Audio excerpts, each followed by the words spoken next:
యనమల రామకృష్ణుడు టీడీపీలో గురువృద్ధుడు. ప్రస్తుత AP CM చంద్రబాబుతో సమానంగా రాజకీయాలు చేసిన వ్యక్తి. టీడీపీలో కీలకంగా వ్యవహరించి చంద్రబాబుకు అండగా 43 ఏళ్లుగా రాజకీయాలు చేస్తున్న నాయకుడు. టీడీపీ అధికారంలో ఉన్నా, ప్రతిపక్షంలో ఉన్నా, పదవిలో కొనసాగుతూ అవసరమైన సమయంలో నేనున్నా అంటూ పార్టీకి వెన్నుదన్నగా నిలిచిన సీనియర్. 1983 నుంచి నేటి వరకు ఎమ్మెల్యేగా, మంత్రిగా, ఎమ్మెల్సీగా పనిచేసిన ఆ నాయకుడికి తీరని కోరిక ఉండిపోయిందట. కానీ ప్రస్తుతం ఎలాంటి పదవి ఇవ్వకుండా పక్కన పెట్టి నీ అవసరం లేదన్నట్లు టీడీపీ అధిష్టానం వ్యవహరిస్తూ ఉండటం చర్చనీయాంశంగా మారింది. టీడీపీ ఆవిర్భావంతో 1983లో రాజకీయాల్లో అడుగుపెట్టి తొలిసారి ఎమ్మెల్యే అయి ఎన్టీఆర్ క్యాబినెట్లో మంత్రిగా తన రాజకీయ ప్రయాణాన్ని మొదలుపెట్టారు టీడీపీ సీనియర్ నాయకుడు యనమల రామకృష్ణుడు. 1983లో తూర్పుగోదావరి జిల్లా తుని నియోజకవర్గం నుంచి ఎమ్మెల్యేగా తొలిసారి గెలిచి మంత్రి పదవి చేపట్టారు.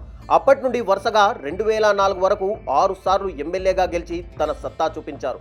1983లో ఎన్టీఆర్ తొలి క్యాబినెట్లో న్యాయ, మున్సిపల్ శాఖ మంత్రిగా పనిచేసిన యనమల 1985-89 మధ్య రెండోసారి మంత్రిగా బాధ్యతలు నిర్వహించారు.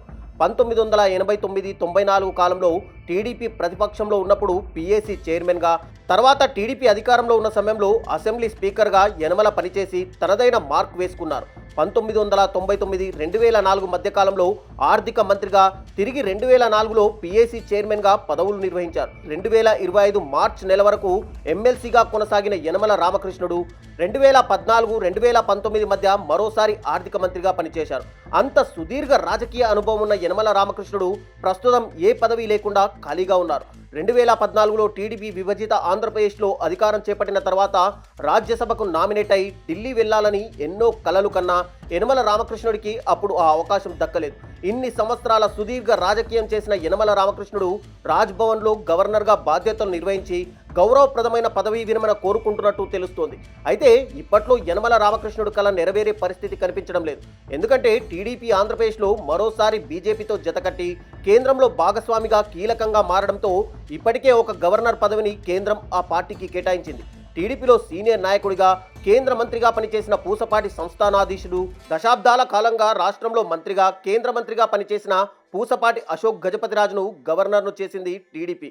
పార్టీకి రాయల్గా ఉండడమే కాకుండా మృదు స్వభావిగా పేరున్న అశోక్ గజపతిరాజుకు ఎలాంటి అభ్యంతరాలు లేకుండా గవర్నర్ పదవిని కట్టబెట్టారు. ఇప్పుడు ఇదే యనమల రామకృష్ణుడికి కంటి మీద కునుకు లేకుండా చేస్తోందట.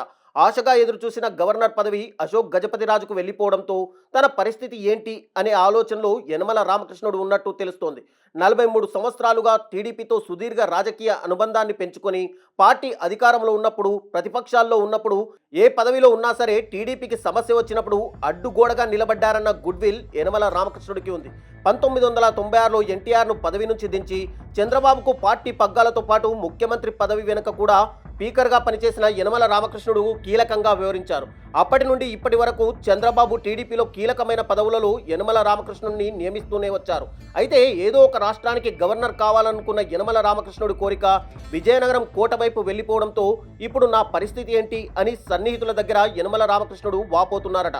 కేంద్రంలో మోడీ ప్రభుత్వం మూడోసారి అధికారాన్ని చేపట్టడంలో టీడీపీ పార్టీ కీలకంగా మారడంతో టీడీపీ ఎంపీలకు కేంద్ర మంత్రి పదవులు ఇవ్వడంతో పాటు అవకాశం ఉన్న చోట ఆ రాష్ట్ర గవర్నర్లుగా నియమించడానికి మోడీ సర్కార్ సానుకూలంగా ఉంది.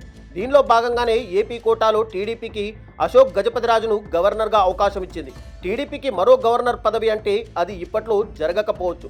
75 సంవత్సరాల వయసు దాటిన యనమల రామకృష్ణుడు ఈ ఏడాది మార్చి నెల వరకు ఎమ్మెల్సీగా పనిచేసి ప్రస్తుతం ఖాళీగా ఉన్నారు.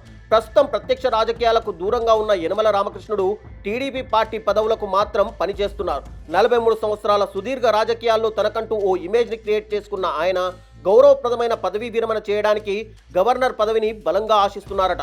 43 సంవత్సరాల సుదీర్ఘ రాజకీయ ప్రయాణంలో పార్టీకి ఎన్నో సేవలు చేశానని యనమల రామకృష్ణుడు సన్నిహితుల దగ్గర అంటున్నా టీడీపీ కూడా అదే స్థాయిలో యనమలకు ఎన్నో అవకాశాలు ఇచ్చిందని పార్టీ నేతలు గుర్తు చేస్తున్నారు. అయితే యనమల మాత్రం సీఎం చంద్రబాబు కష్టాల్లో ఉన్న సమయంలో తాను అండగా ఉండడం మాత్రమే కాక అవసరమున్న ప్రతిసారి అడ్డుగోడలా నిలబడ్డాను కాబట్టి తనను రాజ్భవన్కు పంపాలా లేదా అనేది చంద్రబాబు నిర్ణయంపైనే ఆధారపడి ఉంటుందని సన్నిహితుల దగ్గర అంటున్నారట.